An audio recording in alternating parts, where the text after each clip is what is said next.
सम्मानित साथियों, मैं एशल ठाकुर, राष्ट्रीय समाजवादी जनक्रांति पार्टी का अध्यक्ष, इस वीडियो के माध्यम से आप सभी के बीच अभिव्यक्ति के पूर्व मैं आप सभी का हार्दिक स्वागत, अभिनंदन और वंदन करना चाहता हूँ।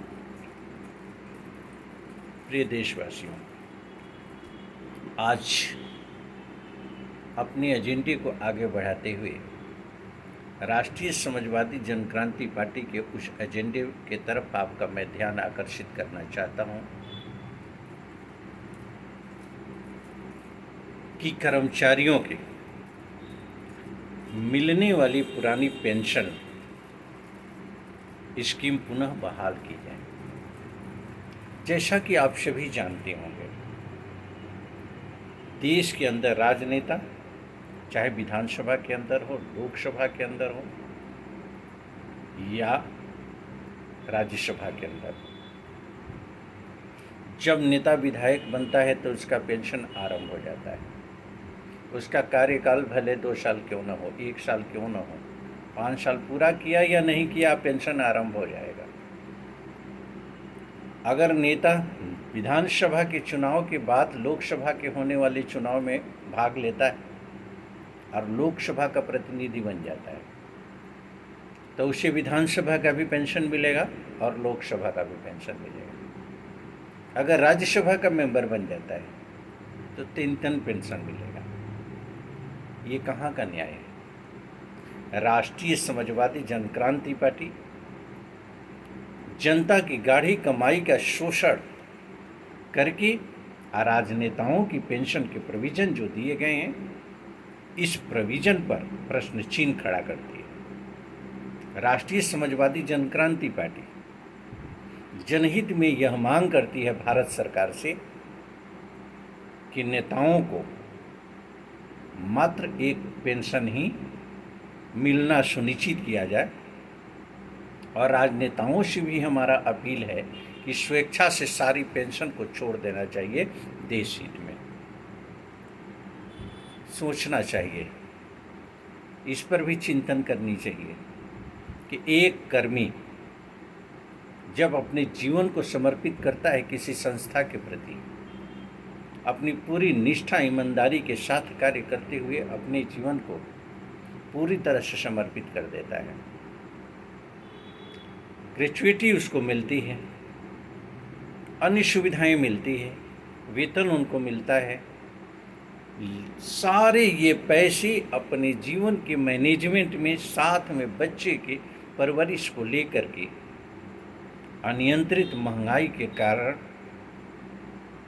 वह पूरी तरह से अपनी आमदनी को लास्ट कर देता है, अपनी जिम्मेदारियों के निर्वहन करते करते।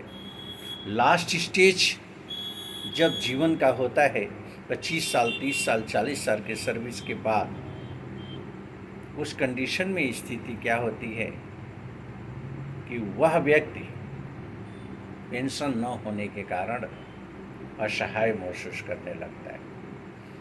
वह आश्रित हो जाता है अपने बच्चों के ऊपर, और आज जो परवरिश, जो संस्कार हमारे समाज के अंदर बच्चों को मिल रहा है, ये जग जाहिर है, हम सभी जानते हैं कि आज बच्चों का संस्कार अपने माँ बाप के प्रति किस रूप में, कैसे है। एक्सेप्शनल मैं छोड़ सकता हूँ,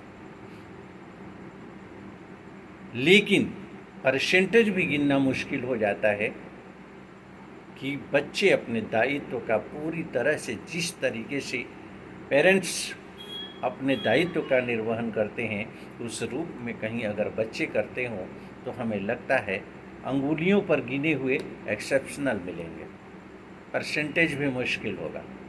ऐसी कंडीशन में पेंशन का होना नितांत आवश्यक है।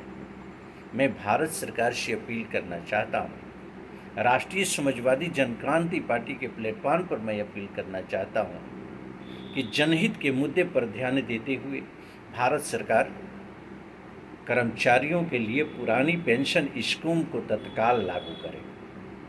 साथ ही भारत सरकार से मेरा अपील है कि ऐसी संस्थाएं जो प्राइवेट सेक्टर की संस्थाएं हैं, जिसमें कि 500 से ऊपर कर्मी हैं, एक क्राइटेरिया डिसाइड किया जाए।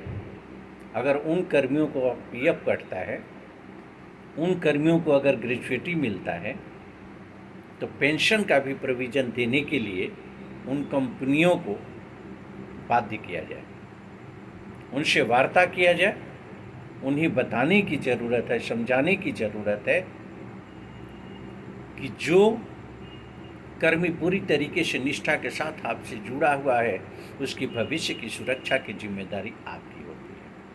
आप एक प्रोविज़न एडॉप्ट करो कि आगे चल कर के उसे पेंशन का प्रोविज़न आप दे सको। पेंशन का प्रोविज़न नितांत आवश्यक है। मैं चाहता हूं कि भारत सरकार इस पर ध्यान दे, नहीं तो राष्ट्रीय समाजवादी जन क्रांति पार्टी इस मुद्दे को लेकर के जन जागरूकता अभियान के अंतर्गत पहल करेगी, और पहल करने के बाद संघर्ष आगे भी ये जारी रहेगा। ज़रूरत पड़ेगी बहुत ही प्रबल तरीके से इस पर आवाज़ उठाएगी। तो मैं अपील करना चाहता हूं, भारत सरकार समय रहते इस पर ध्यान दें। दूसरा मुद्दा, मैं देशवासियों का ध्यान आकर्षित करना चाहता हूं। वीडियो को गौर से सुनें। सुनने के बाद आपसे अपील है कि आप लाइक करें, शेयर करें, कमेंट करें। हो सकता है मानवीय गलती हमसे भी हो, उसमें सुधार का मेरा पूरा प्रयास रहेगा। लेकिन मैं सवाल इस वीडियो के माध्यम से आप सभी के बीच में छोड़ना चाहता हूं कि प्रबल विचार करें, अब विचार के पश्चात ही मतदान करें। देश के अंदर कौन सा ऐसा राजनीतिक दल है, कौन सा ऐसा राजनीतिक दल का नेता है जो स्वच्छ छवि का हो और भ्रष्टाचार के मुद्दे पर आवाज़ उठाता हो, जो स्वच्छ छवि का हो, अन्याय के मुद्दे पर आवाज़ उठाता हो, साथ ही अनियंत्रित महंगाई को लेकर के, जीएसटी जैसे जटिल कर कानून को लेकर के, इंश्योरेंस सेक्टर के अंतर्गत विनिवेश को लेकर के, सरकारी संस्थाओं के प्राइवेटेशन को लेकर के, अदालतों में चल रहे फर्जी मुकदमों को लेकर के, न जाने जनहित के अनेकों ऐसे मुद्दे हैं। अगर चर्चा किया जाए तो ये चर्चा का विषय बहुत ही लंबा हो जाएगा। लेकिन दो कड़ी इसमें ज़रूर मैं जोड़ना चाहूँगा। वो जोड़ना चाहूँगा शिक्षा नीति 2020 को लेकर के, मोटर एक्ट अधिनियम 2019 को लेकर के। कहीं कोई राजनेता अगर चर्चा करते हुए आपके बीच नज़र आता है तो आप बताएं, अगर नहीं तो ये सवाल करने की ज़रूरत है कि जनहित के मुद्दे पर आप हमें ये सच बताओ कि अनियंत्रित महंगाई क्यों, एफडीआई कुटीर उद्योगों को बंद करके एफडीआई भारत के अंदर क्यों, इस पर आपके विचार क्या है। इंश्योरेंस सेक्टर में विनिवेश की कौन सी ऐसी ज़रूरत आन पड़ी, इस पर आप अपने विचारों को रखें। ऐसी कौन सी परिस्थिति आ गई, आप इस पर सवाल पूछें कि जीएसटी कर कानून जैसे आयातित कर प्रणाली लाने के पूर्व भारत की शिक्षा के स्तर को और यूरोपीय देशों के शिक्षा के स्तर को तुलनात्मक अध्ययन क्यों नहीं किया गया। आज यही सबसे बड़ा कारण है कि हमारा भारत का व्यवसायी हो या पेशे से जुड़ा हुआ व्यक्ति हो या कहीं भी किसी क्षेत्र में कार्य करने वाला व्यक्ति हो जो सर्विस टैक्स के अधीनस्थ आता है, तो आज दुश्वारियों को झेल रहा है, प्रबल दुश्वारियाँ। आज इसका सबसे बड़ा रीज़न है कि न हमें प्रशिक्षण मिला, न तो हमें शिक्षण मिला। तो शिक्षण और प्रशिक्षण के बिना किसी कार्य को करना कितना दुष्कर होता है, ये हमें बताने की ज़रूरत नहीं है। तो राष्ट्रीय समाजवादी जन क्रांति पार्टी के पास समस्या ही गिनाने के लिए नहीं है, समस्या का समाधान भी है। अनियंत्रित महंगाई पर नियंत्रण होगा, एफडीआई पर नियंत्रण होगा, कुटीर उद्योगों का विस्तार होगा, भ्रष्टाचार पर नियंत्रण होगा, दावे के साथ होगा, अन्याय पर नियंत्रण होगा, फर्जी मुकदमों पर नियंत्रण होगा, ये सारे सलूशन अगर किसी के पास है तो राष्ट्रीय समाजवादी जन क्रांति पार्टी के पास। स्टेप बाय स्टेप हम आपके बीच होंगे और अपनी विचारधारा को आपके बीच शेयर करेंगे, सभा के माध्यम से, विचारों के माध्यम से, वीडियो के माध्यम से, यूट्यूब के माध्यम से, सोशल मीडिया का प्लेटफॉर्म, चाहे जिस रूप में होगा मैं अपने विचारों को आप तक पहुंचाने का प्रयास करूंगा। आगे निर्णय आपका, आप क्या सोचते हैं, क्या आप करना चाहते हैं, अगर कमेंट में, शेयर में, लाइक की प्रक्रिया में हमें बताएंगे तो हमें बहुत ही अच्छा लगेगा। हम मिलजुल करके एक बेहतर भारत की कल्पना की तरफ आगे अग्रसर होंगे और भारत को विकसित ही नहीं, विकासशील ही नहीं, विकसित देश बनाकर करेंगे।